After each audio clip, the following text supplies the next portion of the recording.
25 years of joy, 25 years of media excellence. We're celebrating 25 years of media excellence, and we can only say we are grateful. We're grateful to you, the chiefs and people of Ghana. We're grateful to the business community of Ghana. We're grateful to all of you for coming along with us on this wonderful, rewarding journey.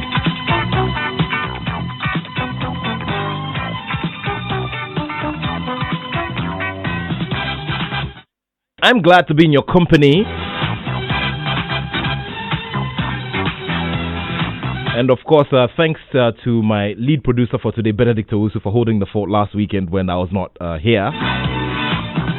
So this is the Joy Sports Link here on Joy 99.7 FM with our live stream on our Facebook page. Well, the studio is heavy with presents, and I'll explain to you why. Let's go straight to our first discussion, shall we? And just in case you haven't followed us on social media, we are reviewing the happenings of the month of January in 2020. But of course, here on the Joy Sports Link, because of our followership and because of impact, we receive guests from time to time. I mean, there are days when we receive walk-in guests. Well, so I've got two friends of ours here. I'd like them to introduce themselves to us. Good afternoon. Good afternoon. Hi, good afternoon. Okay, so please tell the listeners what your name is. All right, my name is Gideon Oti-Adjei Jingles. I'm the project manager for Kavik Promotions and Management, and also the PRO for Patrick Allotey. Good afternoon. Yes, sir, good afternoon. Please tell the listeners your name. Yeah, I'm Patrick Allotey, a boxer from Kavik Promotions. Thank you very much. So, this will make the first 10 minutes of our show. Now, in the last few days, this man's name has been in the news for the wrong reasons. Now, we all remember when he got the opportunity to fight for the WBO Super Welterweight title. He was unable to stand up to that opportunity and grab it, and he is back to working his way back to the top to get yet another opportunity so he could climb up to the highest possible heights that any boxer could achieve, which is to become a major world champion. However, on one of the biggest days on our local scene, in our sporting, on the sporting scene, the game between Kumasi Asante Kotoko and Accra Hearts of Oak at the Accra Stadium had a moment which we will all want to forget, or a moment which the persons involved in will regret or wouldn't want to refer to. That is the moment where Patrick Allotey was seen assaulting a football fan. Now, this matter eventually has landed him in some amount of trouble. The Ghana Boxing Authority's disciplinary committee has slapped a 6-month ban on him. That deactivates his license for the next 6 months. No fights for him till August. Patrick Allotey has asked to be here today to start off this show, and he has a message for us. Patrick, yes. I think it's not out of place to ask how you are doing. How are you doing? Yeah, I'm good. Okay. Let's roll back a little bit. On that particular day, Accra Hearts of Oak versus Kumasi Asante Kotoko, how did your day begin? I mean, walk us through it very quickly. Yeah, well, thank you for giving me this opportunity. I also like to thank those who are listening to Joy. Well, if I may say something about this, I'm not a football fan, but I only go to the stadium to support one player from my hood. The name is Christopher Neti. Yeah, the right back of Asante Kotoko. Yeah. Yeah, So you went to support Christopher Neti? Yes. He's your personal friend? Yeah. My main man. Your main man? We have been doing some chattings and things here. I see. So you normally would go to the stadium when Christopher Neti is playing? Yes. Okay. Now, tell me, you decided to go and sit at the Popular Stand. Why the Popular Stand? Oh yeah, I love sitting at that place because sometimes there are a lot of people who comes that place to do some jokes things whenever there is a goal scoring or a player played something that is not good. Sometimes you hear the spectators saying a lot of joke words. So I love sitting at that stance. Yeah. Okay, so it's because of the humor that is around that place that you go there to sit there. Yeah. Okay.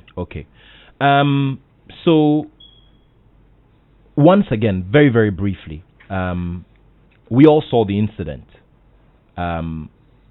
What is it that got you to do that? Because if anybody checks your record, nobody has seen any report of yours at the police station. Nobody has seen you engage in any such act. Yeah. Like you said, I've never done this a shameless thing like this before, but it has happened, and what I'm here to say is I want to appeal on every Ghanaian, because without Ghanaians prayers and their support, Allotey will not go anywhere or won't be able to fight boxing again, because with their prayers and their support, that motivates me a lot. If I may say something, I also like to appeal on Kotoko fans and Accra of folk fans, because I've done something that is not good and I'm ashamed of myself, because whenever I have fight, you can see a lot of big men comes and watch me, and this thing that has happened has make me feel shame, very, very big shame for myself and for my team Kabik promotion. I see. You've been given a 6-month ban. What would you have to say to that as well? The Ghana Boxing Authority says your license is withheld for the next 6 months. Yeah. What I would like to say is I would like to beg Ghana Boxing Authority, because boxing is my job. I don't have anything doing apart from boxing. But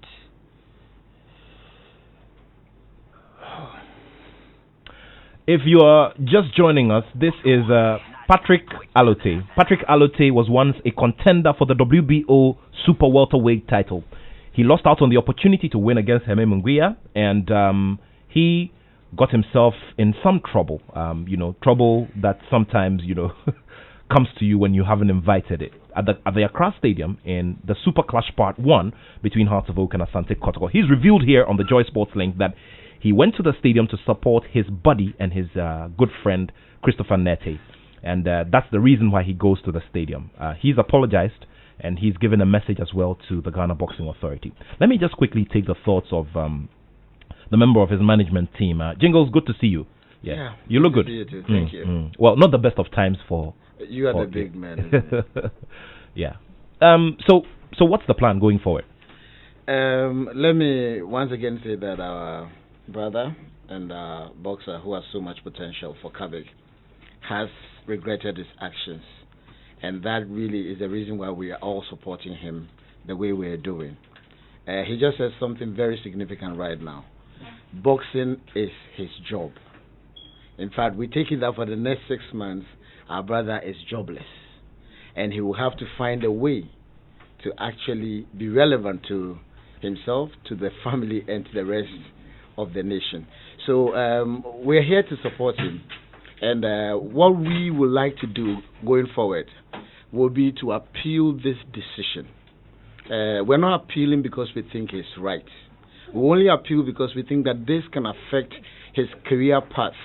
And if such a young man with potential is left and he gets to a point where, I don't want to say some of the words that we know, but if he should get deflated, you can imagine what will happen. So we are only pleading that it's not too harsh, the punishment, because he's suffered enough already.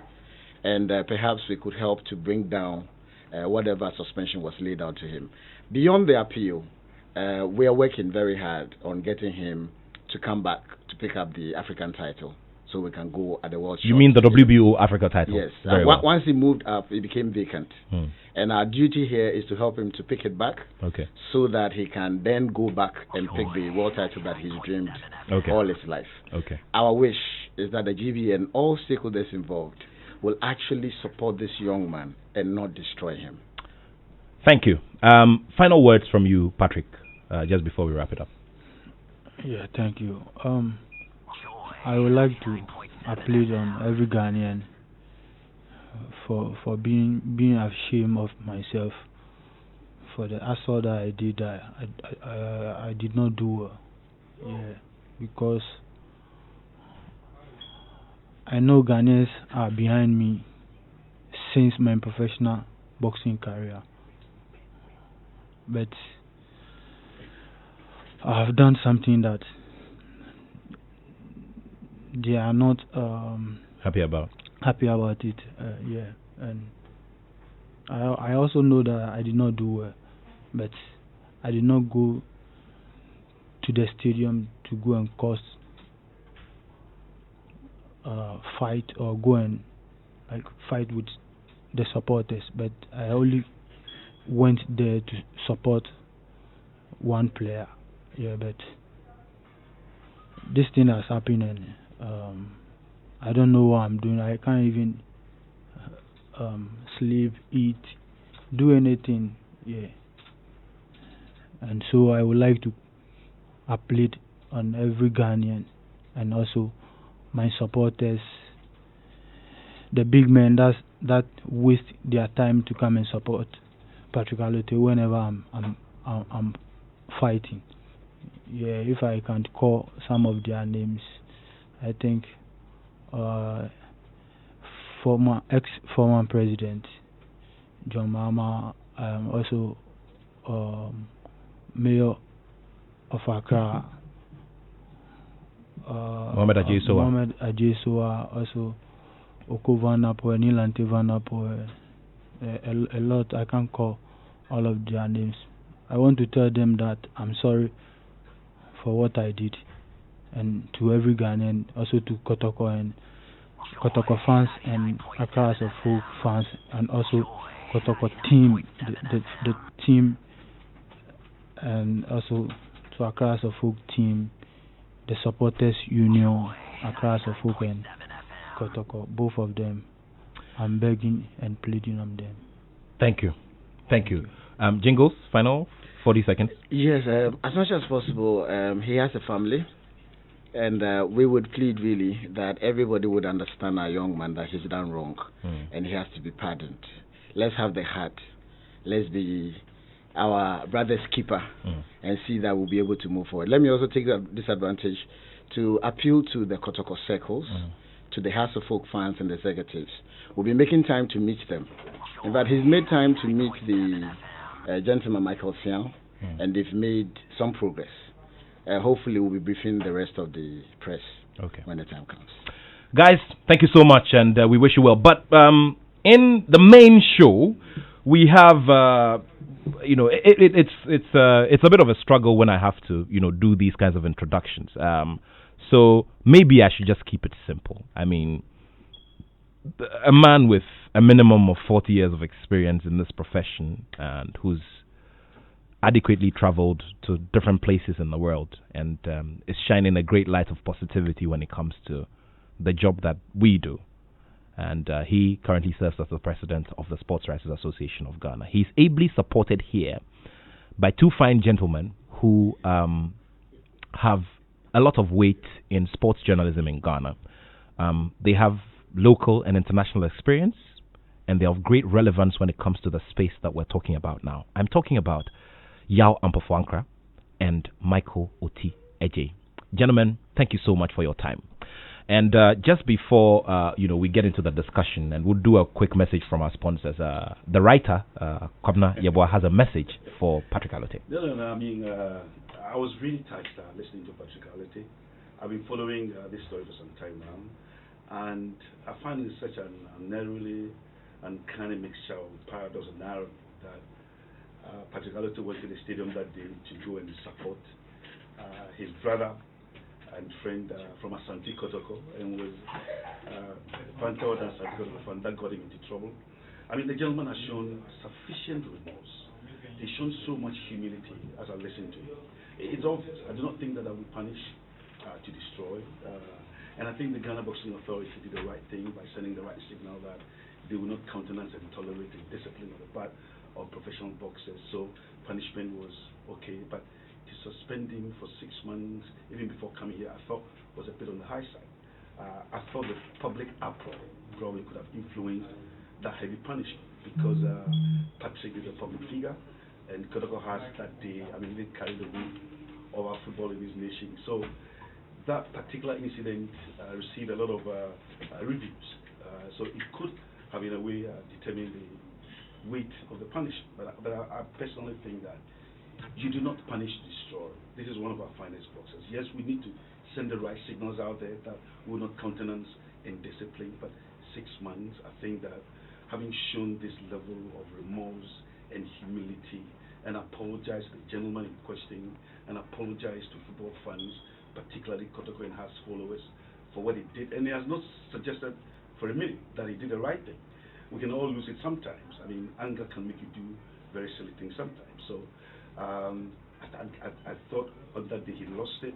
He apologized, showed humility, remorse, and I think the Ghana Boxing Authority would have to respond appropriately by showing that they were not out there to destroy him, but to regulate the sport by reducing this punishment. And I'm hoping that they will take this in good faith and really do the needful. Thank you very much. Words of the writer, Kwabna Yeboah, here on the Joy Sports Link on Joy 99.7 FM. We'll do some messages, and after that we get into the main discussion. We're reviewing the month of January, and we're talking about major matters arising. Kwabna Yeboah, president of the Sports Writers Association of Ghana, seasoned journalist, Mr. Ampofo, who is a pioneering president of the Ghana Beach Soccer Association, and also Ampofo, who is in charge of sport at Media General, are here with me in the studio. This thing, it's not here. What could it be? Excuse me, what are you looking for? Oh, maybe I just found it. You have the most sweetest smile on earth. Till February 12, love is in the city at your City Dia. Get a chance to win a romantic dinner or packs of chocolate and wine every time you shop over 100 Ghana cities. Be one of the 40 lucky City Dia Valentine winners and fill your day with love. All right, people. This is Kwabna, and the 14th of February is a love experience. Come, let's chill. Come, let's hang out. Come with your partner. Come with your loved ones. Come with family. Come with everybody. It's a love experience once again on the 14th. To buy your tickets for the love experience with Becca and Kwabna via Momo, just dial *920 *50#. Select the buy ticket option and select option 3 to purchase it. I'm in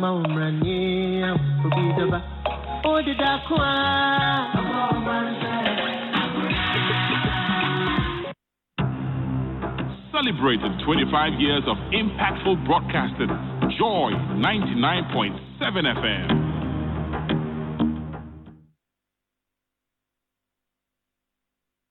Okay, thank you very much for staying here with us on the Joy Sports Link on Joy 99.7 FM. Matters arising. This is February, I beg your pardon. So we've seen a very, very interesting January, which has seen, the real start or the first few meters of the Ghana Premier League, which we were waiting for very, very, very, impatiently, if I may put it that way.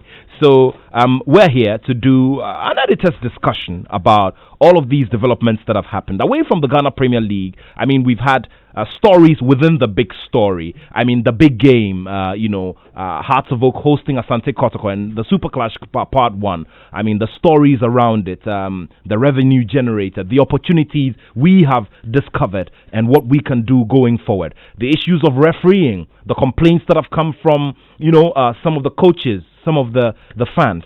How do we do all of these? Kumasi Asante Kotoko, the fans misbehaving, the ban, and all of these things, the incidents that have happened. But of course, above all of these as well, the great moments, the goals, the awards for those who have excelled, all of these and more right here. Of course, remember that in the month of January as well, we saw major things happen where we saw a major shift in the managerial direction of the Black Stars team. And of course, immediately after that as well, we saw the immediate past coach Kwesi Appiah launch a book where he made major revelations. So all of these and more are here on the Joy Sports Link. Gentlemen, thank you so much for your time here. Michael, good to have you. It's great to have you here. Glad to be here too. Okay, let's begin with the writer. We sat here in the studio last year and we spoke about the period of inactivity and how it had denied the players, the people who are the people who do the job on the pitch, their livelihood and how things were tough at the time. Now the league is on. We're playing games. Kumasi and Asante Kotoko has beaten Accra Hearts of Oak in part 1. There are so many interesting developments, positive ones, very positive ones, which can push our game forward. Well, let me start by commending Keto Kriku, the new FA president, for a wonderful job done so far. I have been extremely impressed with the way he started his season. I mean, Ket. It's not as though I didn't expect too much from him, but he's really exceeded my expectation within the last few months, the last 3 months. His ability to put together all the teams, because there are so many teams that had to be put together. A few question marks have been raised about some of the names that have been put on some of the committees, but this is to be expected. But generally, I've been impressed at the speed with which he put together the committees and to get the league running. Because let's not forget that we've come a very long way. I mean, Ghana football was on its knees. We had become the butt of all jokes, and not many people even believed that we could restart and gain the confidence and to really encourage people to come back to the stadium. So I think he's done tremendously well within the last 3 months to get a league going and also to create the confidence to encourage people to come back to the stadium.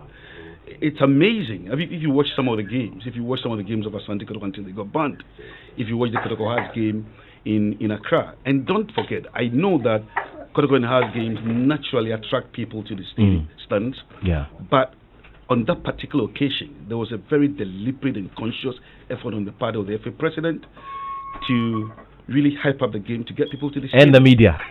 Of course, he's a media guy and he knows about it all. Exactly. And he had to encourage the media. And don't forget that particular weekend, all the games were played 2 days before the Kotoko game. It was a very conscious effort to leave that particular game to ensure that as many people as possible would come to the stadium. So I think he's done exceedingly well within the last 3 months, and I'm hoping that he would continue the way he started and not get complacent along the way, because it's very, very tempting to get swollen-headed and complacent along the way as you see all the plaudits and the applaud.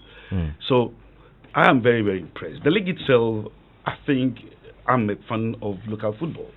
There is absolutely no way that if World 11 are playing against Barcelona and Real Madrid, I would watch those games. I would always be at one of the stadia, either Dansuma or the Accra Stadium.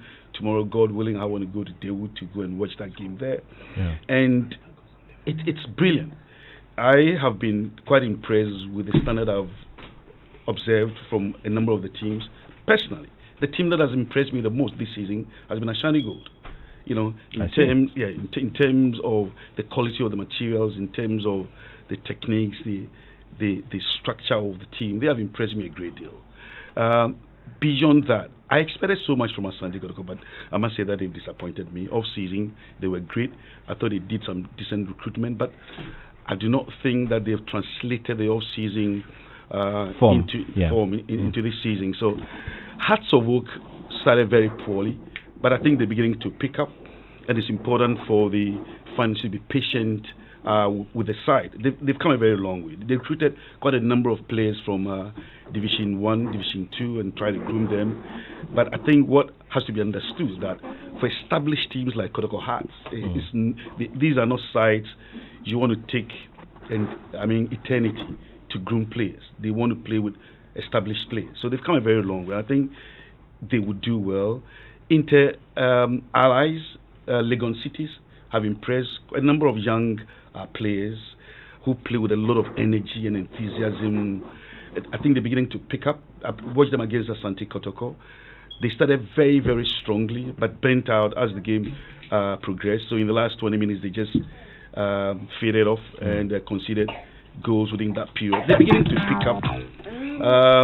So all the teams are not doing badly at all. I watched Great Olympics, and I love watching Great Olympics. They started quite poorly. I think they're beginning to pick up. So it's interesting. But the number of players that Liberty Professionals, for instance, lost, I thought they were going to struggle. They have impressed me a great deal, going all the way to Sogakope to pick points there and go to Kumasi to pick points there. I think it's brilliant. I watched the game against Hearts of Oak at the Dansuman Karindorf Park. They dominated the game from the very first minute till the 86th minute, where they lost concentration and conceded 2 goals. Kofi Koji was brilliant on the day. So all the teams are doing well, but let me quickly say, without getting too negative and too controversial, that King Faisal have not impressed me that much, and I'm hoping that they will pick up. Ibuswan draws have not impressed me that much. So it's going to be very, very tight. But not quickly before I round off, let me say that I've also been very impressed with the level of refereeing this particular season. Of course, these are just a few games, so we have to be very careful how we conclude this particular subject. But I think that the fact that teams can go away and pick points. The very first game, Wafa went away and picked points. We've seen Has go to Dansuman and pick points. We've seen Liberty go to Kumasi and pick a point against Asante Kotoko.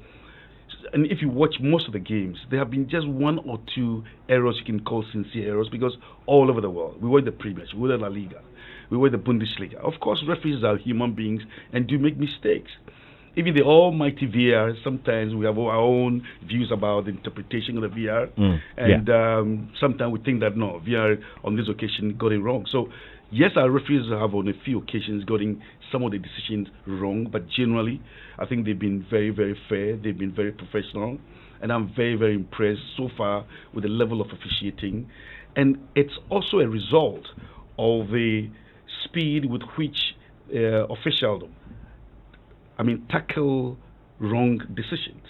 For example, in the past, referees who either deliberately or unwittingly came up with wrong decisions were left off the hook. And it created that air of impunity, to continue doing the wrong things. This time around, when the season started, a number of referees have been punished very swiftly. So they know that they're being monitored, their activities are being scrutinized. So you don't have the luxury to continue to do the wrong things, whether you are influenced or not. Your performance will be subjected to scrutiny, and as soon as it's found out that you got it entirely wrong, you would be punished. So it keeps them in check, and I'm hoping that this would continue. Once they know that there are people and eyes watching, and that no ox will be spared, they are then willing to do the right things. And I think that the officials who scrutinize them, once they realize that maybe a mistake was genuinely committed, they have a way of dealing with those situations. But if it's so blatant and they think that a lot could be read into that, of course, then the punishment becomes very, very heavy. So some referees have been punished, for instance, banned for 2 matches. Earlier the very first week, I was reading only yesterday, 2 referees have been banned. I think the referee who handled the Liberty Dwarfs game has been given a 2-match ban. So I'm very, very, very excited about the way we started this all. And as the FA president says, bring back the love. I think that a lot of people are beginning to appreciate that, hey, this is the sport we have, this is the game we have.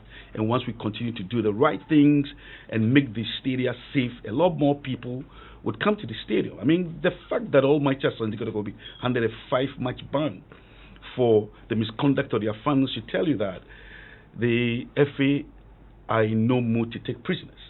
They will be ruthless for centers that display acts of violence, rowdyism, and vandalism. So the signal is very clear. I personally thought the 5-match ban was quite heavy, apart from the fine, but the signal is clear that any center that misconducts itself will be heavily dealt with. So if Almighty Asante Kotoko are giving 5-match ban, so the signal is very, very clear. Interesting. And I think that we've had a brilliant start, and I'm hoping that this will can continue.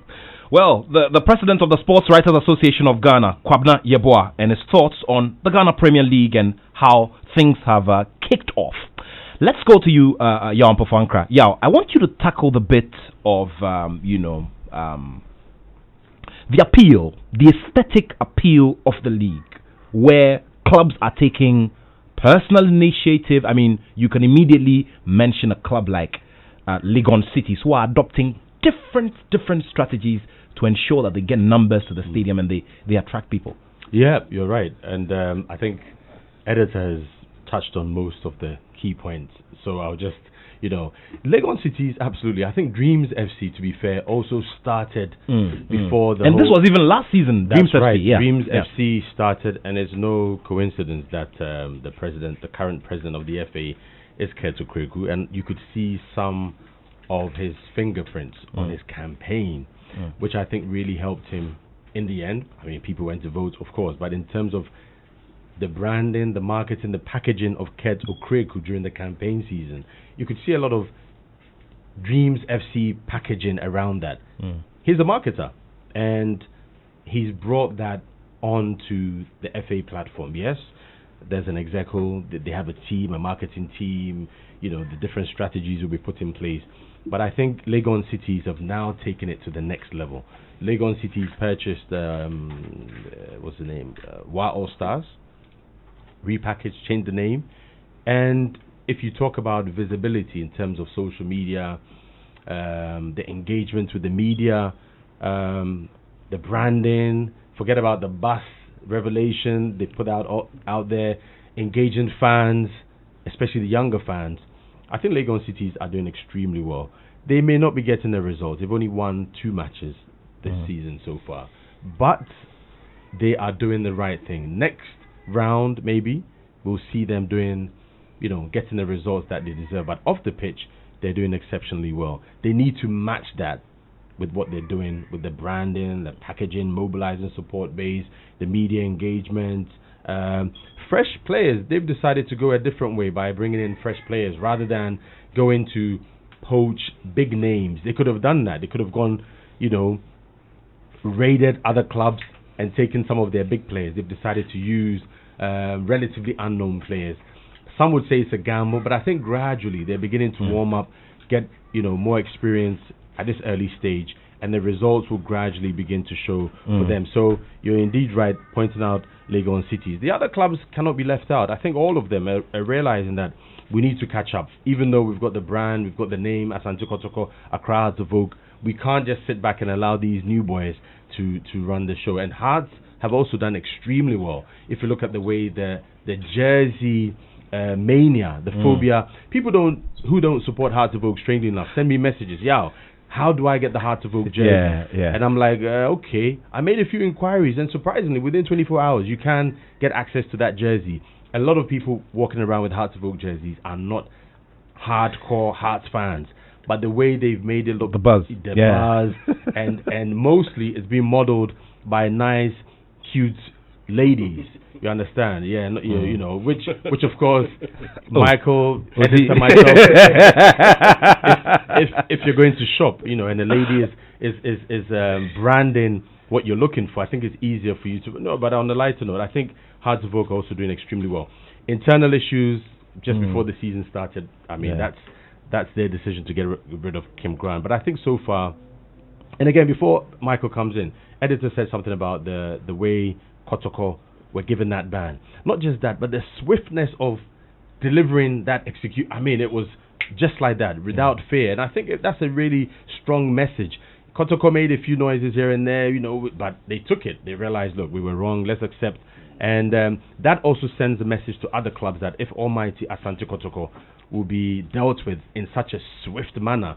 We cannot mess around, and hopefully when the league, really gains momentum, I don't think it has yet. When it gains momentum seriously, we'll steady and we'll have less cases of hooliganism and what have you. Great. Just about 10 minutes to the top of the hour, 1 p.m. here on the Joy Sports Link on Joy 99.7 FM. My name is Nathaniel Atto, and here with me in studio, Kwabena Yeboah, who's president of the Sports Writers Association of Ghana, Yao Ampofo Ankra, and Michael Oti-Adjei. Michael, interestingly, you've been a main speaker at the two-legged conference of the Betway Sports Writers Conference, the very first one. And it's interesting that yesterday you spoke on the digital space and how we could maximize it.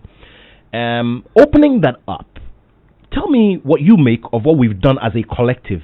The sports media in Ghana. What we've done as a collective in starting off this new look Ghana Premier League.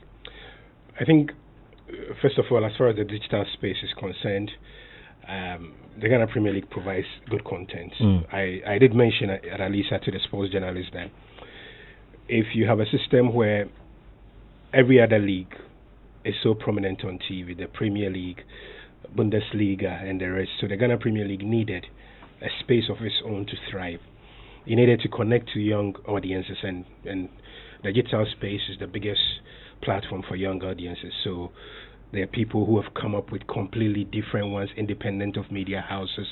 There are media houses like Multimedia, Media General, and the rest who put a lot of effort into providing coverage on match days. But I think the biggest pushers of the digital space in terms of the Ghana Premier League, you have to give credit to the clubs themselves. I think too many times we are so engaged with the past that we fail to see progress. And long before Legon Cities came 2-3 seasons ago, Asante Kotoko had a significant social media presence. They've been tweeting in Chi for as long as I can remember. They don't say happy birthday. They say Yamawa Awodapa. There's a lot of innovation. I'm hearing this for the first time. The Has platform became one of the most. Has become one of. Tomorrow, writers spoke about the Dreams Liberty Games and all that. Yesterday, I saw Wafa had posted videos of them leaving their base in Sogakope en route to their next match venue. What they've done is that in the past, where you'd have had to rely on sports beats, sports highlights, and the rest, to see a lot of these things, to get a lot of the behind the scenes and everything, these clubs have managed to create content. It's not caught on to the highest level. It's still pretty much about Has Kotoko, and you still need a lot of these independent ones. But the clubs have a change of attitude. The Inter-Allies have some of the best social media team. And I think it's important for the league. It doesn't always translate immediately into numbers, but the English Premier League didn't get its profile, its reputation, its following overnight. What you also see with a lot of them is a lot of the behind the scenes are really what attracts the people. So you hear that Yaya Mohammed has scored 8 goals in the Ghana Premier League, but who is Yaya Mohammed? What's his personality like? That sort of thing. Is there a backstory you can speak to it?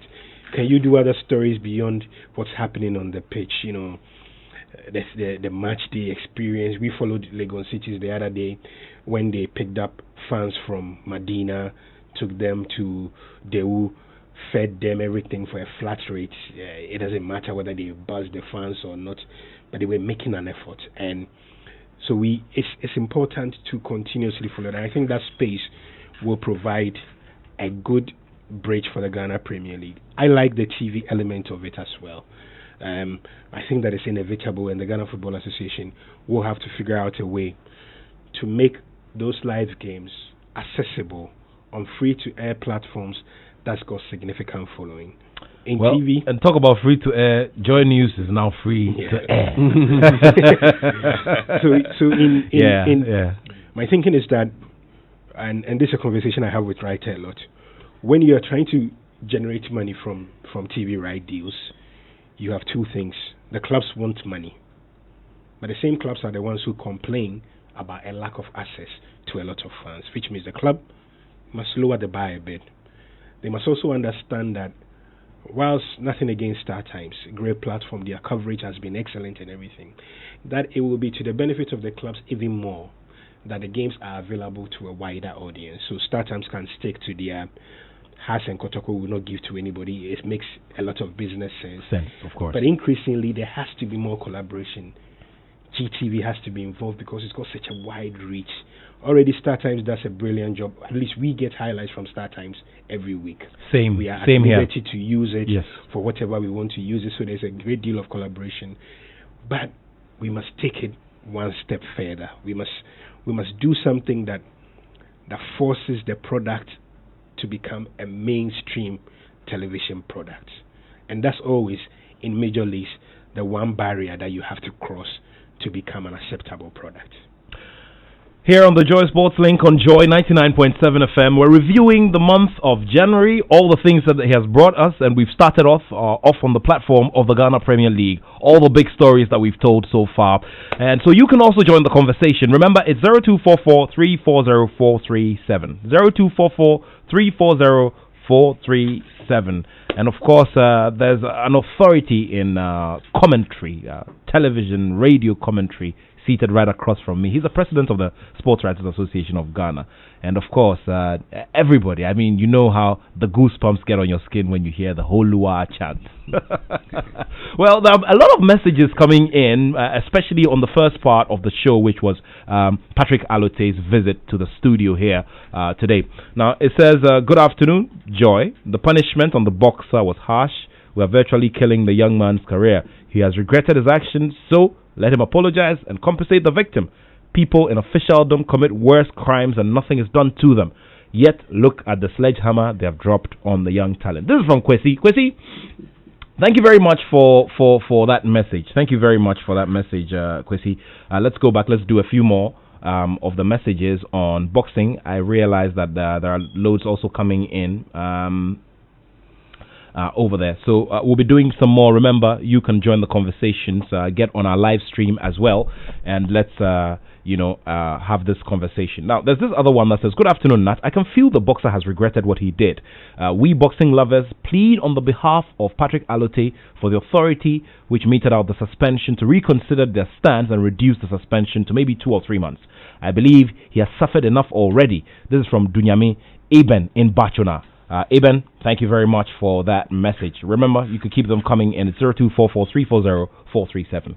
Now, the police was fast to pick Allotey, but their own shot a fan with 4 bullets damaging his eye and is walking free. I'm also blaming the boxer for not putting his emotions in check and deciding to show his powers. This is from Banana Danubian Fashion Center, Tabora Alaji. I don't know which of them is the name, but the address obviously is very clear. Okay, so let's go to a few of the messages now. Let's do the rest of them. And of course, remember that as we celebrate 25 years, there are 2 alumni of the 25-year tradition in, Michael Oti-Adjei and Ampofo. Well, we'll talk about their joy stories later. But there's a message here from Wilson in Capitol Hill. He says, gate fees should be reduced drastically to encourage attendance at matches.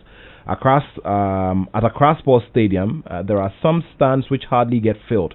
Such stands should attract 2 Ghana cedis for normal matches, and in other instances, it should be more than 5 cedis. Okay, so, Michael... No, I think that we pay some of the lowest rates for matches. I think you have to. There's always a pricing thing that must go in. Maybe when Haas is playing Kotoko, there has to be sections of the VIP maybe which has to go up, and then you reduce the popular stand a bit. But the clubs are bleeding, and I mean part of the normal rate is worth 20 cedis. I think it's reasonable under the circumstances because the clubs really need that. Sometimes we forget something. If you calculate how much you pay for your DSTV subscription to be able to watch your Premier League, chances are that you're paying almost in the same area. So sure. We really have to understand the clubs on that score. My problem with the clubs, though, is that too many of them seem to focus too much on what happens on the pitch. I was at the stadium on Thursday, and the stress of getting into the stadium, even for me who have access in different ways, was way too much. People park their cars, they come back, somebody's broken in and all that. If you're attracting a large crowd to a place like the stadium, their parking becomes part of your responsibility. The security of their cars, you factor into everything. So I really hope that next time, House of Folk, is doing a Thursday night football and attracting a lot of people at one night, 7 p.m. I don't like the 7 p.m. kickoff either. I want to go home early, meet at 6 o'clock. But that's purely a personal opinion. Yeah. But if you're attracting people in that peak traffic period, you've got to make sure that the traffic management is all right, because they struggled around the stadium that day. And that's why by the time the game started, there were way too many people outside than there were inside. And that always is a sign of failure of management around the gates. Okay, and I'm sure these are lessons that we'll learn, going forward. Let's just do this quick message, and then we can quickly move on to, other matters, the Black Stars and the new direction. Now, Nat, good show, as always. 25 years of media excellence. I've been glued to you all these 25 years. My opinion on the league, well, fantastic talents on display. I've been to 10 matches so far this season, and I think so far my best player has been Victorian Adebayo of Interlies, and he has it all as a striker, and I wished he was a Ghanaian. I think Hearts are making all the stadia they go to full. I was amazed at the crowd at Liberty Park against Hearts. Some I have not seen in years have returned to the stadium. Now, my humble appeal to the FA is to quickly pay the referees. How can this be 9th week and referees not getting a penny? We're going all the way to Doma to support the Phobian boys against Idbiana. Yaya Mohammed versus Mohammed Al-Hassan. Who wins the battle? Godwin in North Kanishi. Godwin, I like your vim. It's going to be very tough for Kratos, isn't it? Yeah. And I think that we've spoken about the league, and I think one of the things that makes it more exciting is the level of unpredictability. Because unlike in years back when you could just pick Hearts and Kodogo winning most of their matches, the same cannot be said of the current situation, where Diana are dominant, Chelsea almost unconquerable. So it's very difficult picking who you think is going to win, and it adds a certain incentive to these matches. But Adebayo brilliant, but I think so far Justice Blay of Asante Kodogo has been my man of the league so far. Absolutely brilliant. Absolutely brilliant. This is a guy. I started watching him, and when the fans started singing his praises, I really didn't understand until I started taking a very close look at him. And that game against Accra Suffolk, if you watched him closely, he was absolutely brilliant. Adebayo's goal scoring rate is impressive. Yaya Mohammed has been very consistent over a number of years, from the days of Asante Kotoko moving to the Black Stars as one of the local players into the team. I think he's been quite consistent with the energy level, particularly when he's playing on home soil. So tomorrow, and Al-Hassan has been impressed me a great deal. I mean, the chap in Sondra defense for Hearts of Oak. But I think I'm very excited and impressed about the new manager of Hearts of Oak, Odum, who has decided to push Fatal back into defense, where he overlaps. It reminds me so much of Haruna in his day with the Black Stars. And he says that his style of play is press and defend, or press and attack. I love the guy, man. And you know, Nete, the first time I watched Nete was against Liberty Professional. Yeah. And when I spotted him, I thought this was a brilliant chap.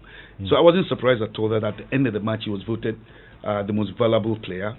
And again, against Kotoko, I think he impressed a great deal.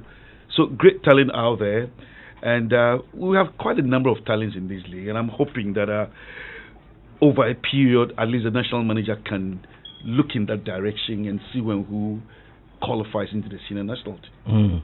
All right. Well, keep the messages coming in. There's more in terms of the messages on boxing and on Patrick Allotey. He says, good afternoon, guys. I think Patrick Allotey's punishment is a good move by the GBA. It will serve as a deterrent to other sportsmen. My question is that why was Bukum Banku not dealt with when he committed similar offenses some time ago?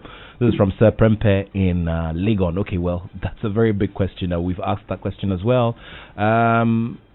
Okay, this one says, I know my message is not going to be read, but speedy recovery to the victim wherever he is now. Well, your message has been read, but please also make sure that you add your name when you're sending your text. Now, good afternoon. I love what Oti said about the free to air. We are in Ghana and we pay high subscription to DSTV to watch leagues outside when we can't even watch our own leagues here in Ghana. Something should be done. You can watch. You must pay subscription. You have to pay subscription. Subscription is a common denominator, so as for that one, we can't run away from it. I mean, it's content that we need to, support content production. So that one is not even up for discussion at all. We need a balance. Sure. And so, like I said, I mean, the Joy Sports link always attracts heavyweights, and we've had that happening over the last, in fact, since the start of the year. So, seasoned WBC international, boxing judge Oti-Adjei Papo is also around here. He will be picking his thoughts later on. This man is a septuagenarian, but he looks very, very young. He's about. Has he told you his secret? He told me a few weeks ago. And I said, wow, the coconut juice. Now, good afternoon, Nat. How are you able to get these three sports giants in your studio? You do all. I honestly respect your guests. They are authentic sources of sports information in Ghana today, Nana. Thank you very much, and I take the compliments on their behalf. All right, gentlemen.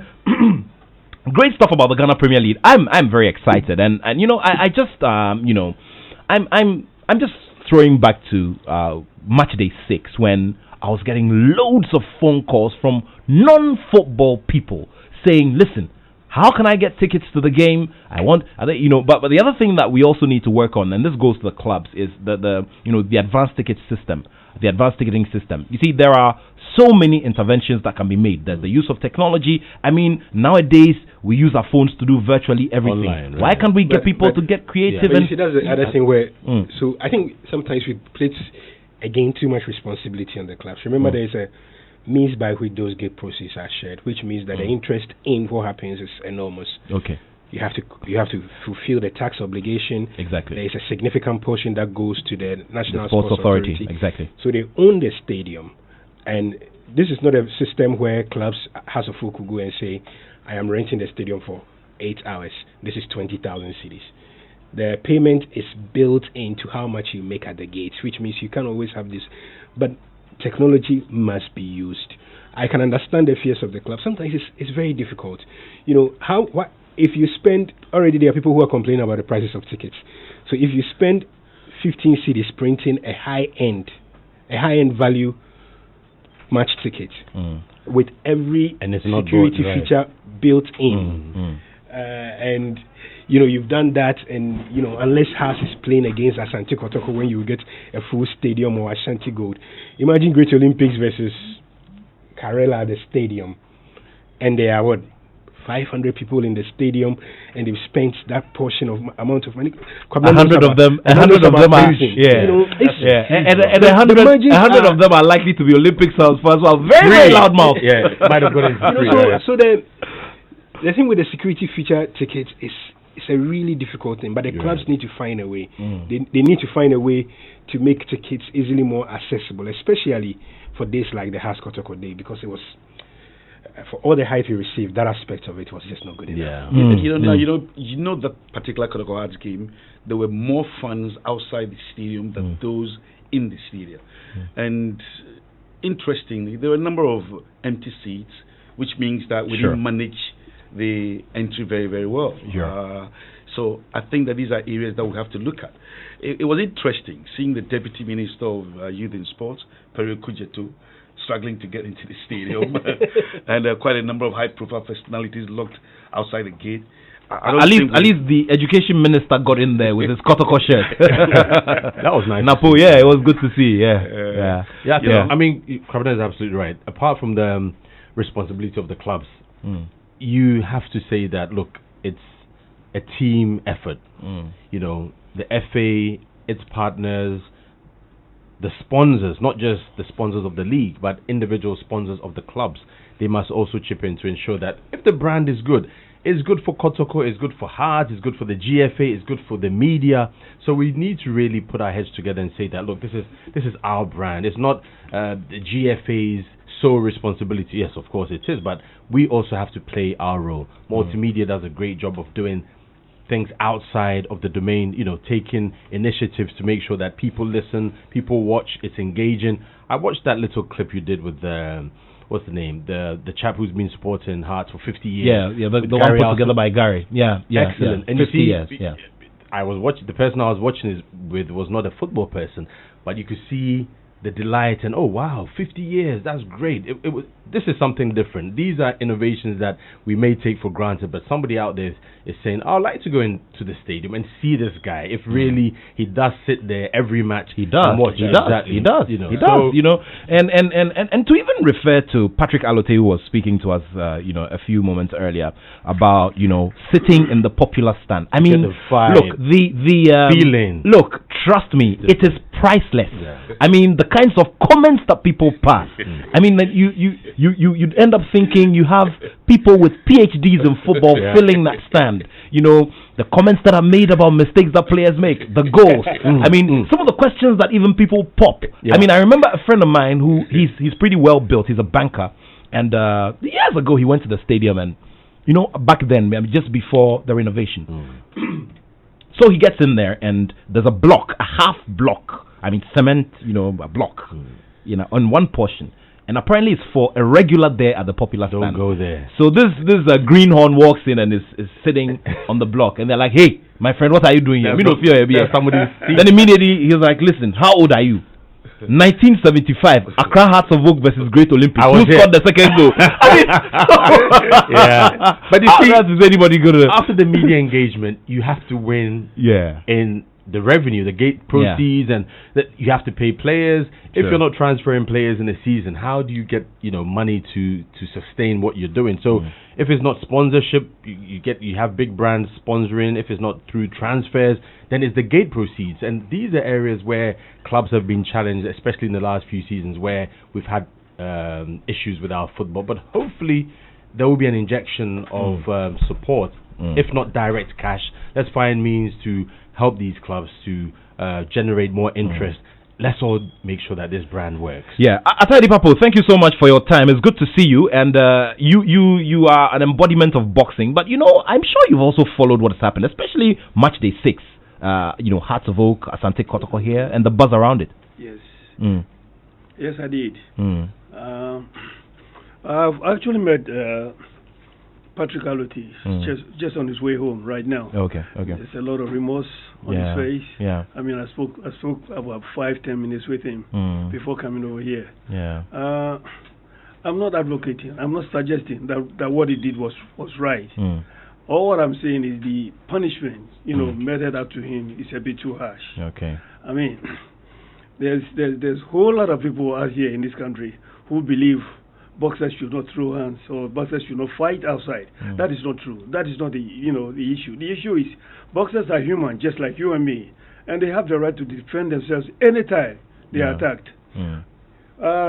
In the video clip, I think I saw Patrick being provoked, and there was a scuffle.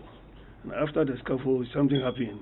I mean, as a boxer, you should have, be disciplined a bit. You should have, restrained himself and be a little bit disciplined, not to throw hands. Because boxers' hands are very little.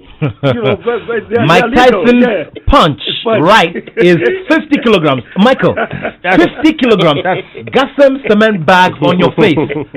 People take that. Somebody just asked me, he saw a cut on, how did it happen? How did it happen? I said, it's by a punch. Wow. You see, boxers are trained to hurt people. And they know the right places. They know exactly what to do at the right time. I saw only 3 punches, and you could see what happened. So I think we should be a bit lenient on Patrick, considering the fact that there's no law stopping the boxer fighting outside. There's absolutely no law stopping a boxer fighting outside. Okay, but of course there are issues of the of conduct as well, based on, and I believe that's what the GBA based its decision on. If it's self-defense, it's allowed. But of course, sure. Anyway, we'll do a lot more of that as we go on. But there's a message here. This is Nat. Hi, writer has said it all. I have keenly followed the Ghana Premier League for the last 13 years since I left the shores of Ghana. And what I found about Ghanaians is that Ghanaians were gradually losing interest. Well, Kurt has turned things around within less than 6 months, and there has been a tremendous improvement this year. He should keep up the good work. This is from Apia Kubi in Virginia, USA. Now, he's a regular listener to the Joy Sports link on Joy 99.7 FM. You can also send in your messages. Remember, it's 0244-340-437. Good afternoon, Nathaniel. I'm on your show for the first time because I want Michael Oti and Mr. Kwabena Yeboah is your name Yaopuni? Okay, on GPL, Dreams should do everything to claim 2 consecutive wins on their turf tomorrow. Hearts will upset Ediana in Doma. I know some people are saying amen somewhere to that message. Okay. Okay, all right. I'll do some more messages as we go along. But guys, let me share this very quick one. With you guys. I was in the Gambia in 2007. In June of 2007, and I met a retired public servant. Okay, he lived in Ghana in the 70s, and you know what he told me in June of 2007. This man tells me that since he left Ghana, he has never had any motivation to go to the stadium in the Gambia. Because guess what? He saw the likes of Mohamed Polo. And, I mean, look, goosebumps fell on my skin immediately he completed that comment. He said, look, I have not had, the motivation to go to the stadium since I left Ghana in the late 70s. Wow. I was like, wow. And that just tells me that there's also a responsibility on us to shine the light out. Just like we're talking about all of these guys who are making the names. I'm always fascinated about Yaya Mohammed and how and how he keeps doing it. And it's just effortless. With so much finesse. Very painstaking, and he just does it very nicely and makes it look so simple. Well, let's talk about the Black Stars. A switch in technical direction from Kwesi Appiah to CK Akono.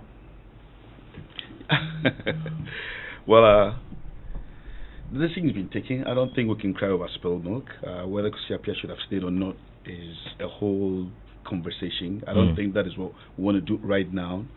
The FA president and his technical team believe that Ghana football needed a new direction, and that decision was taken.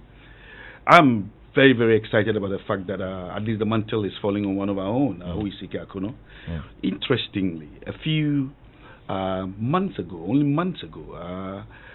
I was on Sports Allies, and I've always been an advocate of local coaches. And I made the point that even in the absence of Kwesi Appiah, I didn't know it was going to come that early, that even in the absence of Kwesi Appiah, I thought that we had a number of Ghanaian coaches who were very capable and had the capacity to continue from where he would be living off.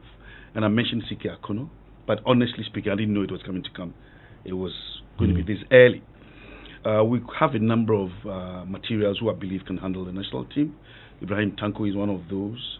Quite a number of them. It's a question of giving them the confidence and encouraging them to pick up the mantle. So CK is the new manager of the side, and I think that he commands the wherewithal to continue from where Kwesi Appiah left off, because we're talking about somebody who's seen it all in his footballing career. I mean, as a local player, we saw him a number of times play for Goldfields at the time. That was when Goldfields were very dominant on the Ghana scene, where they won the League 3 consecutive times.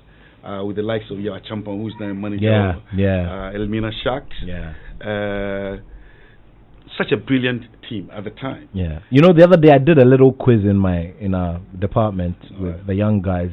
A few millennials in there, and I said, Yawa Champong, what jersey did he wear, the Black Stars? Wow. And one of them was mentioning some very weird number. I said, hey, guys, I remember telling them 23. I remember telling them, do you know Yawa Champong was one of the first Africans to play in Spain? That's right. Yeah. Yeah. With his bald head. So CK was very prominent. Before going to Goldfield, he played for Kwao United, and was one of the key players for Kwao United at the time, and so moved to Goldfields, where they won the League 3 consecutive times, moved on to Europe, and became one of the few black players to captain. Okay. Right, before you go ahead, I mean, we need to tell listeners about this. So bring him. Ampofo Ankara, Michael Oti-Adjei has sacrificed daddy time to be here on the Joy Sports. This is how important the show is. Yeah, you brought your son to the studio. I know. It's Mike. So Yao has sacrificed daddy time to be here with us. Same as everybody sacrifices something to be here to serve our listeners. And thank you, Osofo. He says, Nat, I've been listening every Saturday from Norway. No, the name is Charles, rather. Okay. Charles, thank you very much for your message. Sure. And then there's a message from Dr. Oti-Adjei. He says, my regards to the couples in the studio with you. Enlightening discussion as always. Thank you very much, Dr. Oti-Adjei. Thank you. There's this one from... Okay, I'll do this as we go along. Yes, that's the truth. So I was talking about Sika Kona, about the fact that he's seen it all, and I think commands the well with that to handle the national team.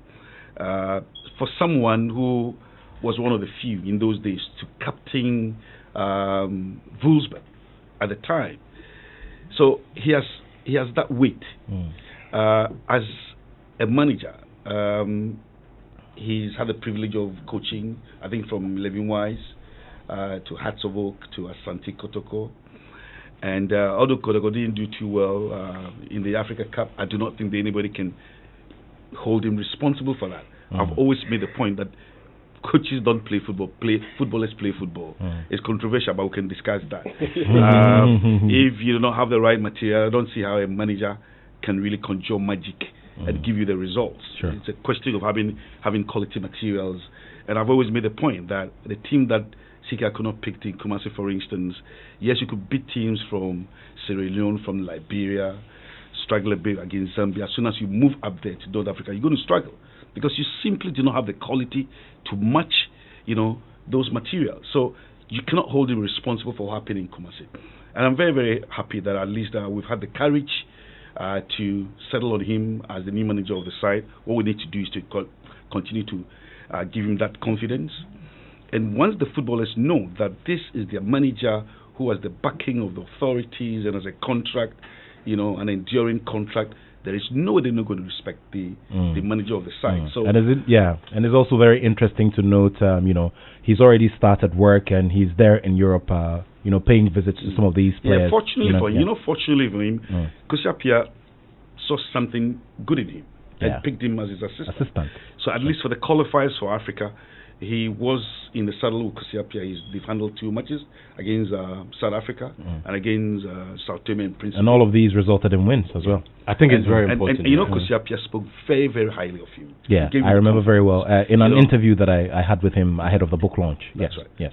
How he bonded with Sike, how Sike had vision and had courage.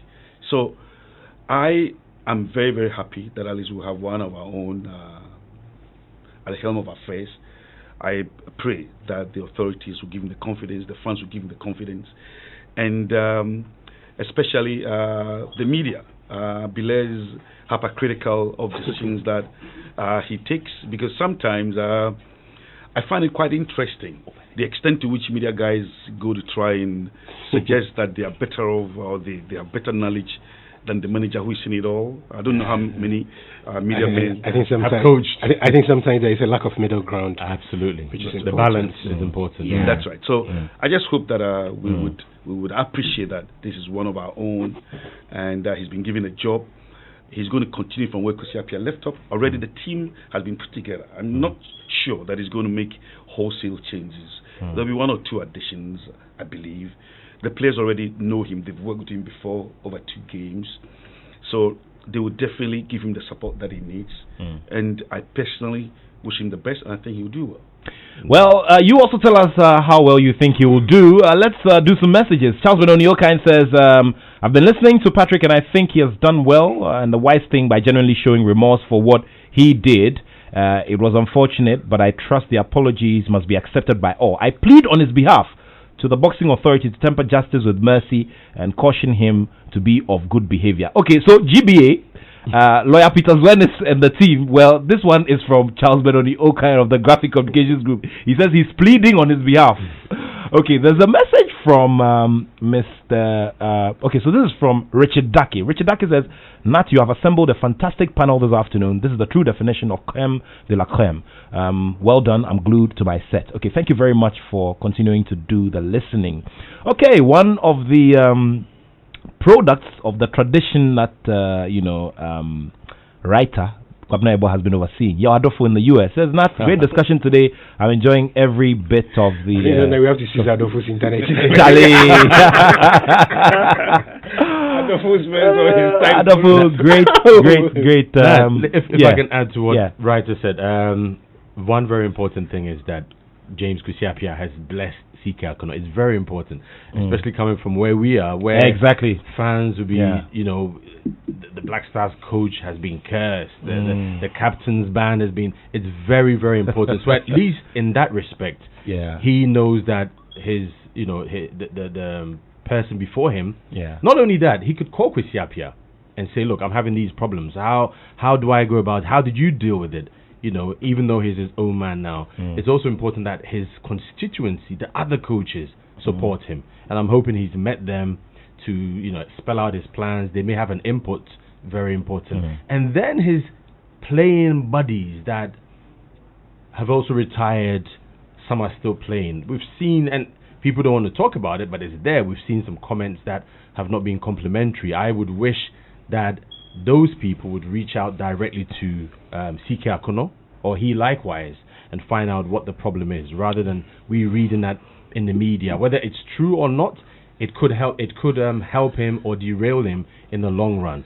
If other players have issues with him, it's not a problem. He's a human being. But I think bringing it out in the media when you can call him and maybe advise him and wish him well is very, very important. Otherwise, these very people could. Nat, I think ultimately, Writer pointed out something what CK has as the sort of personality to be able to deal with the intensity of this job, the respect required, and everything. To have Captain Wolfsberg, he captained the national team after Abedi Pele.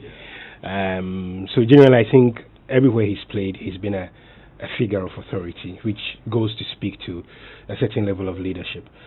I think he just needs to be himself. He really can please everybody. There are issues about CK that precede his appointment before he was appointed, and nothing will change. I know I was referring to the Oti-Adjei issue, and nothing really will change. He's got to be able to block out some of those things.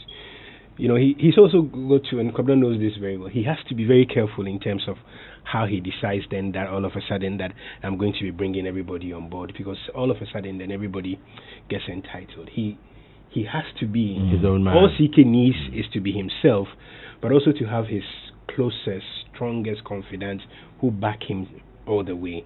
People he can bounce things off, because it's natural. If CK makes mistakes, he will take a lot of flack from the media. My wish is that we, the media, don't go in with a mindset already.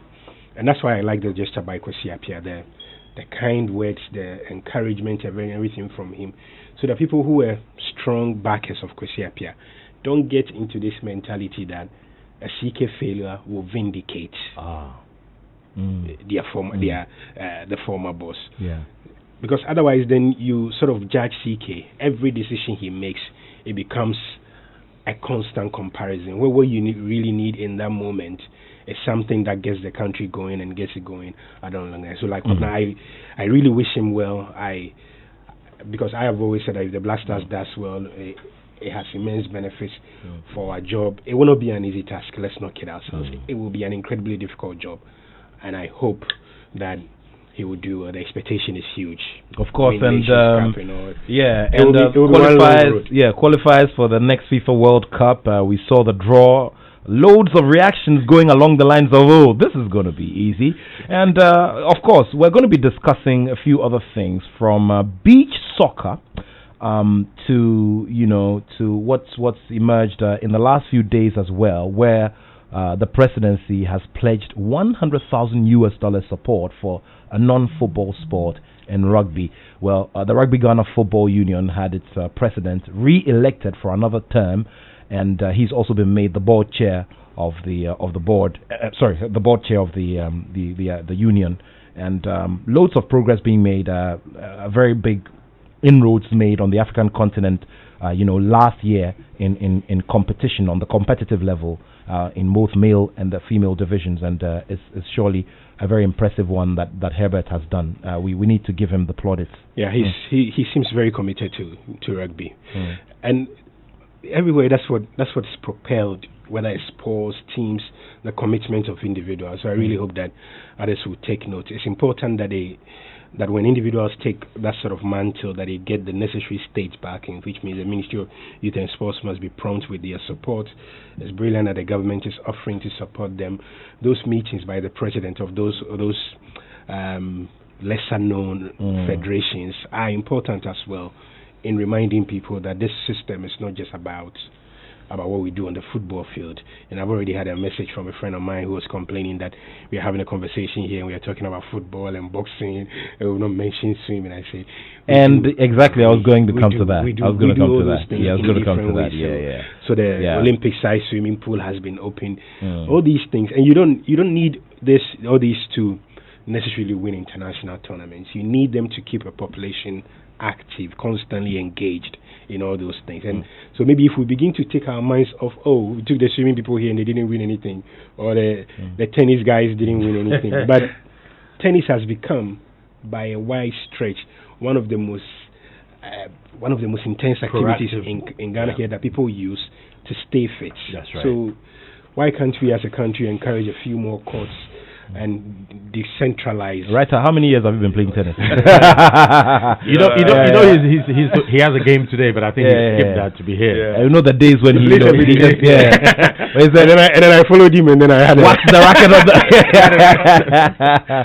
Look, the very first time in our history, we have an Olympic standard FINA approved swimming pool within the Bukom Arena. Wow. And it's going to be known as the Bukom International Pool. It was opened just recently. Excellent. And the very first major competition that will be held there is the West and Central Africa Championship with 22 countries. Awesome. And so you have to follow Joy Sports. In the coming week, we're going to be telling you a lot more about this. And of course, Farida and the team at the Swimming Federation, I'm going to give you time next week to come and talk about this, because this is a very big piece of history and it's going to attract a lot of eyes, and it's going to open up another big avenue. And talking about attraction, swimming is also for a lot of middle class and to middle upper families are taking their kids to do a lot of swimming, to learn a lot of swimming, and it's an area which we can tap into greatly, considering what we've seen the likes of Abeku Jackson do at the Olympics.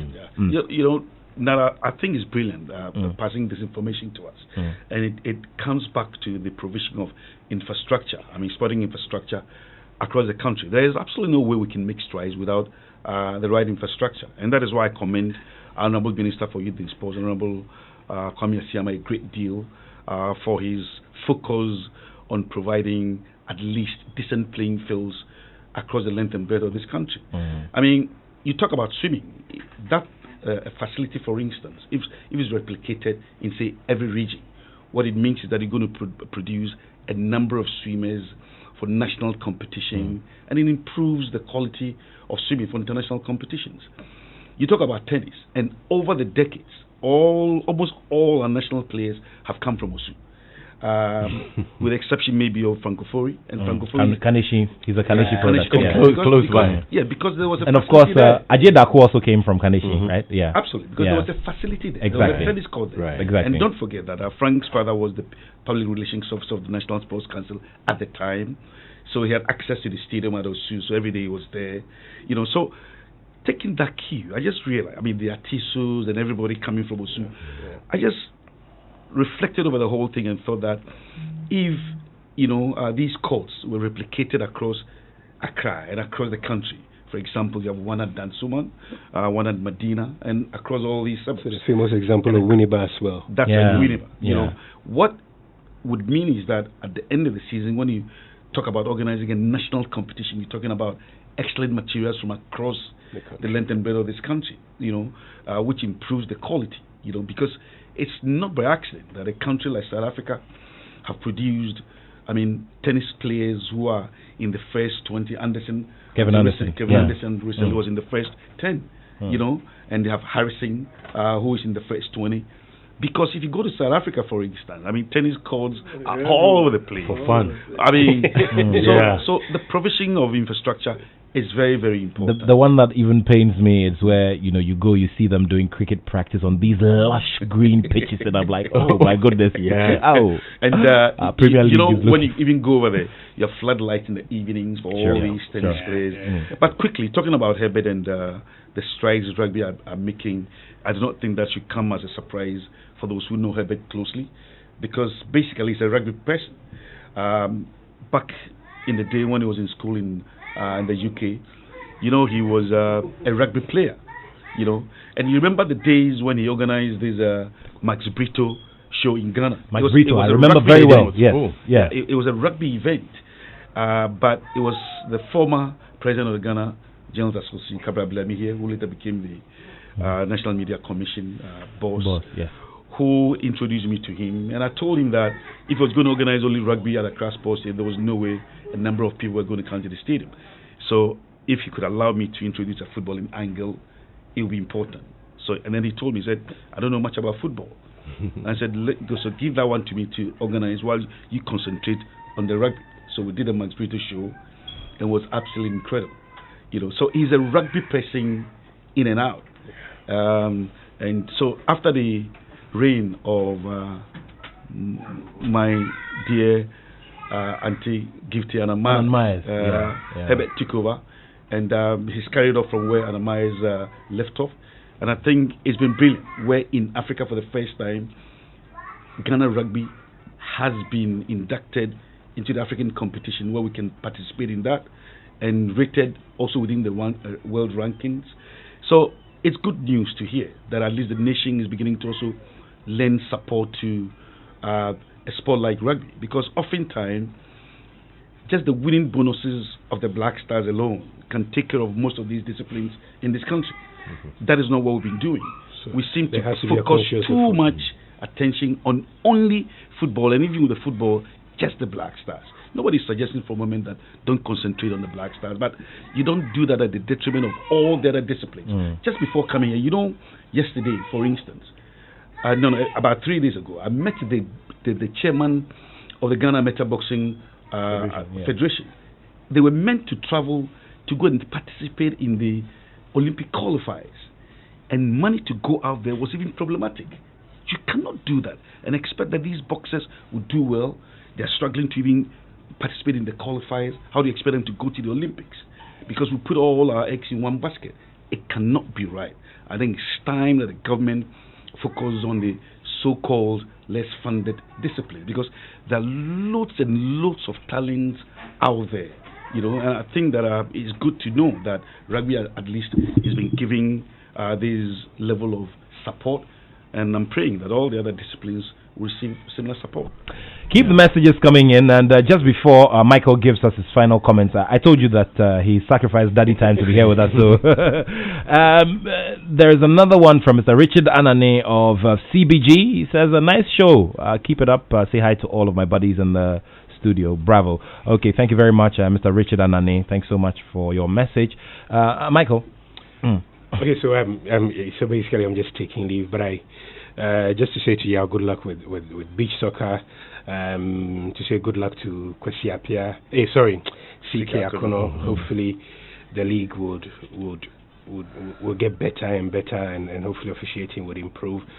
Also to say to the GBA that, you know, I think it's so obvious that everybody understands that what Patrick Allotey did was strong message sent out, just to relook at the circumstances once again and cut him some slack halfway through. That allows him to be able to assimilate that message properly and carry on with his professional career once everything has been done properly. So enjoy the rest of the day, guys.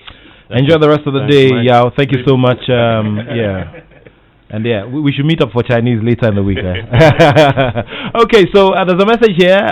Nat, you have a wonderful panel with you there. The GBA must consider reducing Patrick's punishment. The guy really did provoke him. This is from Atani in La. Thank you very, very much. Okay, so there's a long message from here. Oh, it's actually from Larry Dogbe. He says, Nat, our big brother Kwabena Yamwa must do Olua to sign off today. On the Black Stars, CK is the man for the Black Stars job because he has seen highs and lows of football, Ghana football for that matter, from the slums of Nungwa to the height he attained. Apart from not making it to the World Cup, maybe to the UEFA Champions League, he's disciplined enough. He has a mental fortitude and anything you can imagine in a good footballer.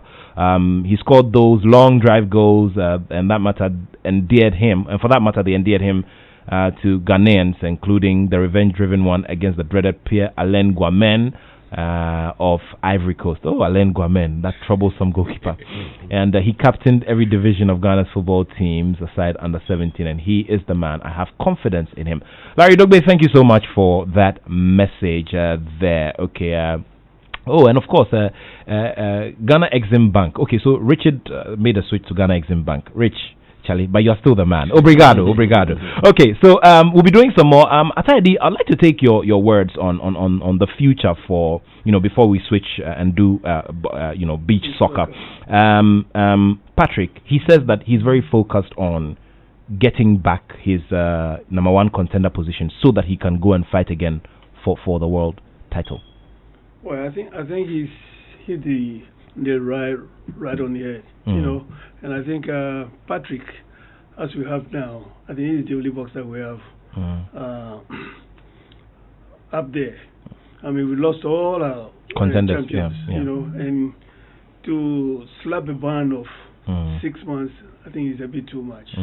We should give him a chance, and I believe when given that opportunity, upon what has happened right now, I think he's going to perform and give us, something really credible. Thank you. Words of wisdom from the very experienced Oti-Adjei Papo, who's seen so many world title fights. I mean, we can't count. He's been at the ringside of many major world title fights. A seasoned and respected WBC international boxing judge here on the show. Also, the president of the Sports Writers Association of Ghana. He'll be telling us what the Sports Writers Association of Ghana, will be doing this year. I mean, there's a new element that has been introduced in the award scheme. We'll be talking about it. He's just returning from Budapest as well. He'll be telling us about his activities there. And of course, we'll be talking about beach soccer. Our coastline has the space, and there are many people who go there to do this as a pastime. But hey, it is serious business. People are making big bucks off it. Many nations are making many inroads with beach soccer. What then should be our direction? There's a council that has been put together, or a committee that has been put together and appointed by the Ghana FA. We want to see what level of collaboration there is between, Ampofo and the FA as well. Beach soccer. Quickly, can you just tell us about the committee that has been set up by the FA and the Ghana Beach Soccer Association? I mean, any collaboration, conflicting roles, anything like that? I mean, first of all, let me say kudos to my former boss, Herbert Mensah. Once the boss, always the boss. And I think the passion, the zeal, and leadership, the skills that he has clearly been shown with the rugby in such a short space of time. And I wish him the very best. I think there's rugby will gradually get to other places that previously it wasn't seen. So congratulations, and hopefully that inspiration would also be looked at by other sporting associations to, try and push their sport regardless of whatever it is. And that brings us to beach soccer, which obviously is along the coast traditionally. And initially when we started, it was, why don't we just organize this and make it fun for teams to register and to play? We had no idea that in years to come, beach soccer would be where it is now. We're under the wings of the FA and recognized by CAF, FIFA, and hopefully we'll be entering some major international competitions in 2020. But back to your initial question about the partnership with the GFA. It's a marriage of what's the word? Not convenience alone, but it's a very, very important partnership in terms of our relationship with CAF and FIFA. In the past, we didn't have any access to FIFA directly or to CAF. We had to go through the FA, and that had a lot of problems. And in other countries like Senegal, Nigeria, Even Madagascar, they've been to the World Cup. They've won the African Cup before through their president, who's now the CAF president. We met Ahmad in Morocco in 2013 when Ghana, we participated in our first ever international beach soccer event in Morocco. And there was this man who had led the Madagascan team. They beat Ghana convincingly. I think it was 13-5. And we were wondering, how can Madagascar beat Ghana at beach soccer? But it's beach soccer, and they did beat us.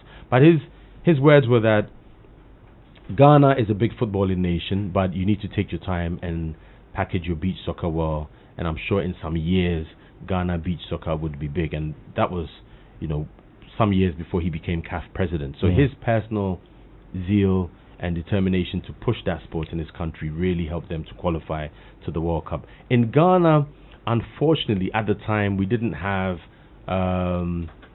the requisite support or the resources to take us to that level and compete against the big boys. And indeed, it wasn't until 2015 in Seychelles that we managed to beat Senegal 5-4. That was the first time Senegal had been beaten in open play by any African country in beach soccer. So we realized that, hey, hold on, Ghana, we've just beaten Senegal. We do have the potential. We need to go back home, put our house in order, and emerge as one of the big countries in beach soccer. And there we had challenges, obviously. The FA at the time were telling us, be patient, we're not ready yet. You keep on doing what you're doing. At the right time, we would embrace you and, we can help. And fast forward to 2019, GFA Congress, through the normalization committee, we made a lot of presentations, a lot of lobbying.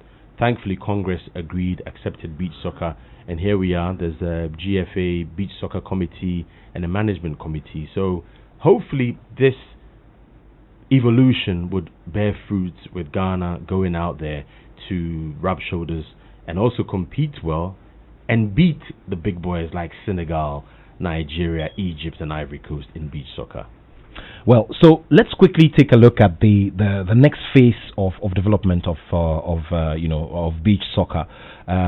What do we want to do going forward? I remember that over the period you've spoken about building an arena, especially in Accra, which has been the more or less like the heartbeat of competition when it comes to beach soccer.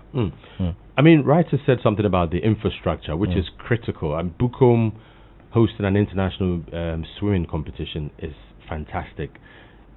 Bukom, if you Google Bukom, I'm sure boxing would come up, But swimming now would have an identity in Bukom. And as Writer said, what if we have that same, if we have that replicated in the Ashanti region somewhere, in the central region, in Volta, can you imagine the talents that we could unearth? Because, Writer, the thing is, I mean, there have been days when I've driven by, by Bukom, Choko, and you see these kids, all of these communities are within close proximity to the sea. Now, these kids go and use plywood to surf. It is amazing. Incredible. And they do it fearless, with cheeky ease. Fearless, and I'm saying, look, and you should see the way they just dive into these waves.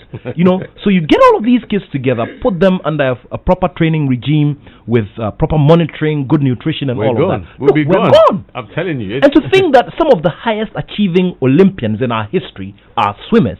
I mean, what else are we waiting for? Yeah, I think sometimes we miss, the simplicity and how easy, quote unquote, it can be. For example, with swimming to beach soccer.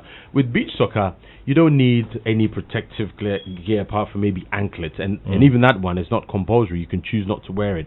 It's relatively cheap. You need a beach soccer ball, which you can get online, but thankfully now the FA have been providing us with beach soccer balls. You can train with that. And you have a team, and we have talented players coming from the Western region, Central region. These guys have been playing on the sand, and I know, editor Nat, you've tried to play football on the sand. How it digs you, it pulls you in. Yeah. You've got to be very, very fit. But these guys have the hearts and the legs to play beach soccer. All you need to do is to organize them, give them the right training, motivate them, and they will win laurels. And unfortunately, it's taken us all these years to get to where we are, but it's okay. I think sometimes you need to go through the process to refine it and package it in the way that it has been. And I'm hoping that the Honorable Youth and Sports Minister, he's promised to support. I'm hoping that it would happen soon in consultations with the Ghana Football Association as well. The President, Keto Kreku, has been communicating with us.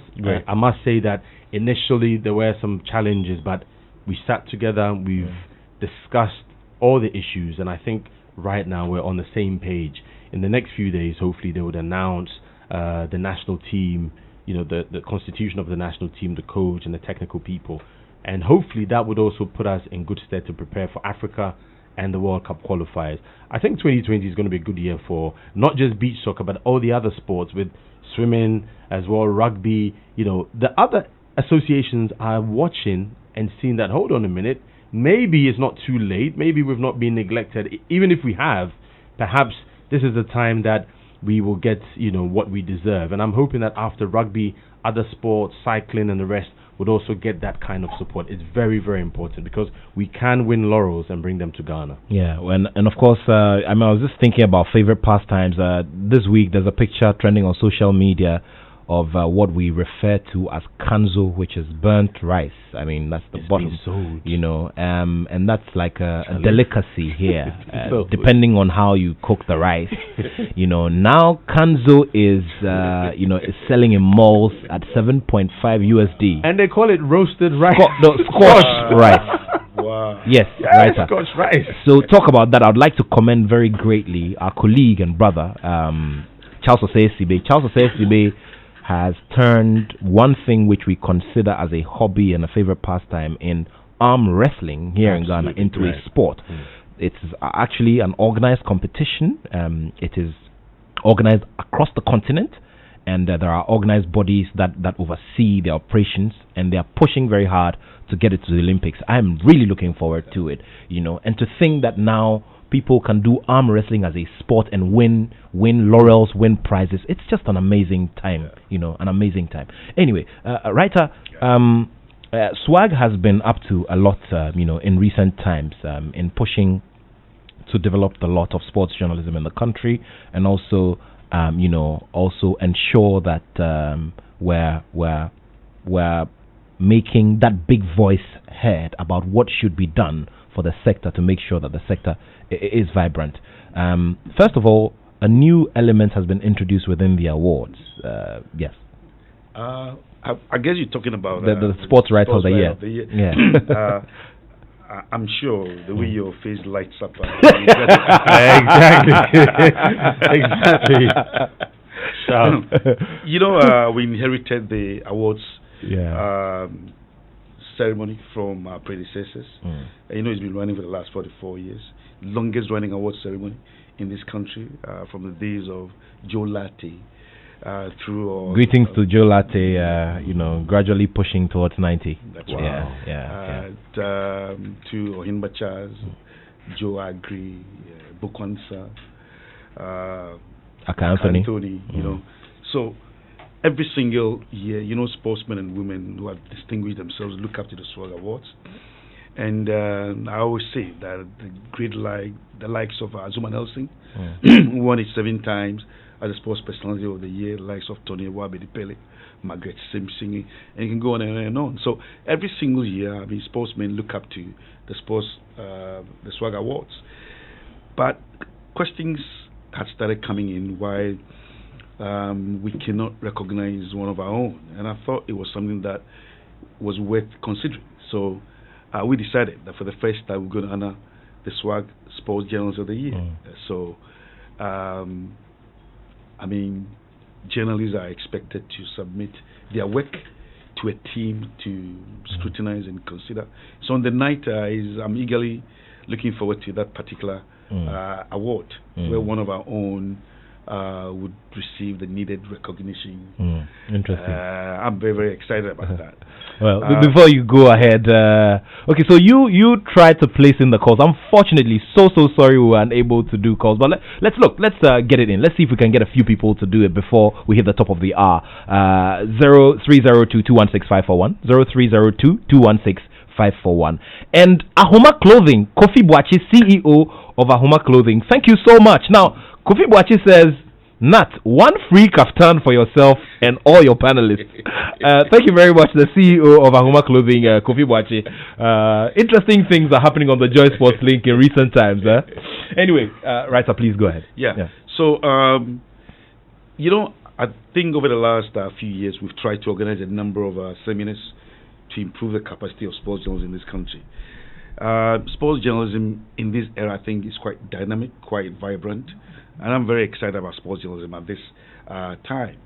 Having said that, we have a number of brilliant sports journalists in the country. Without resorting to flattery and cajolery, immediately you come to mind Zhao Oti, who just left us, and quite a number of colleagues.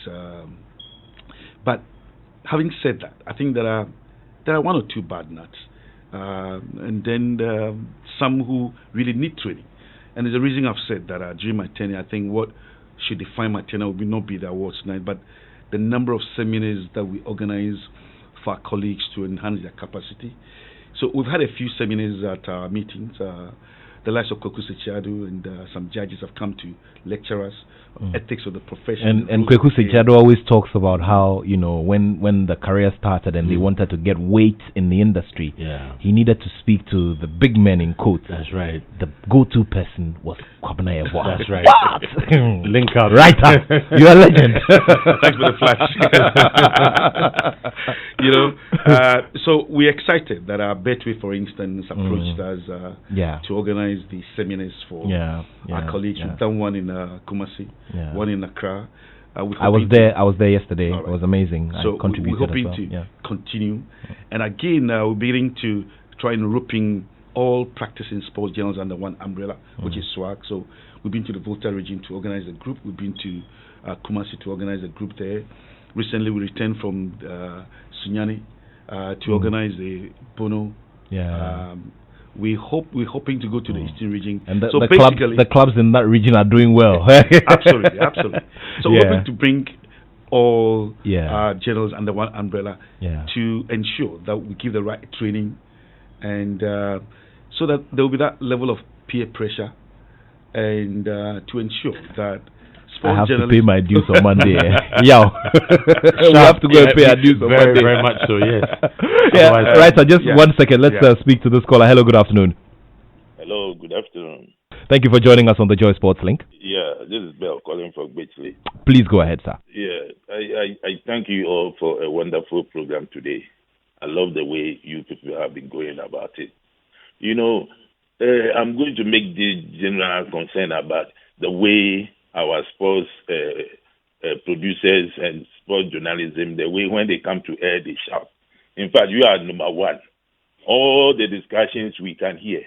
But sometimes the other stations, I think they should hear and then look at you, your performance. It is not a matter of rattling or shouting. That tells us that you are a sports person and you are giving sports news. So most of the time, when we tune to other stations, we cannot get what they are saying, and we cannot understand because it is so fast and shouting. I think this is where Kreso have to tell those that they have been given the license to work on, because in the time of Jolate and the rest, and some of the guys there, when they are on sports show, you see the maturity. It's not a matter of shouting, but it's a matter of communicating to those of us who are at home and listening. So I thank you once again for the wonderful performance. Keep it up. Thank you. Thank you very much, sir. Very much appreciated. 0302216541. Back to your point, Writer. So having said that, once we bring everybody under one umbrella, then we talk about the AIPS, which is international body. Because of time constraint, probably we'll find another time to talk about some of these things. Sure. Thank you so much, Writer. And Yao, thank you so much. When is the next major competition in beach soccer? The CAF calendar will be out this coming week, and we're meeting the FA this coming week as well. So hopefully we'll have that timetable sorted out. But a lot of people are listening. I mean, Kwabena Yeboah is here, and Mike, and there's a platform, Sports World, and they're telling me that I will not be able to mention their names on. I said, of course I will. I mean, Nat is my buddy. So Dr. Hannah-Lisa Teta is one of them. You know. Hey, Hannah-Lisa, good to hear from you, huh? And Winston and Pastor Kingsley, Kofi Toronto, Dennis Mensah, yeah, and Beautiful Beneath as well. She's on the platform. Wow, so wow, lovely. I can't mention any more names. Hey, thanks for listening. You always have to listen. You always have to be here. And then next week we're inviting you to Jowolu. Liverpool fans are doing a get-together. Yes, such a good time to be a Liverpool fan. Thank you. Let's quickly squeeze in 45 seconds of our who will be our last caller. Hello, good afternoon. Good afternoon. Okay, thank you for joining us on the Joy Sports Link. Yeah, this is Lord Gaddafi calling from Dasoma. Please go ahead. Citizen Author, greetings to you. Greetings to you too. Greetings to the writer and Michael Oti-Adjei and Ampofo.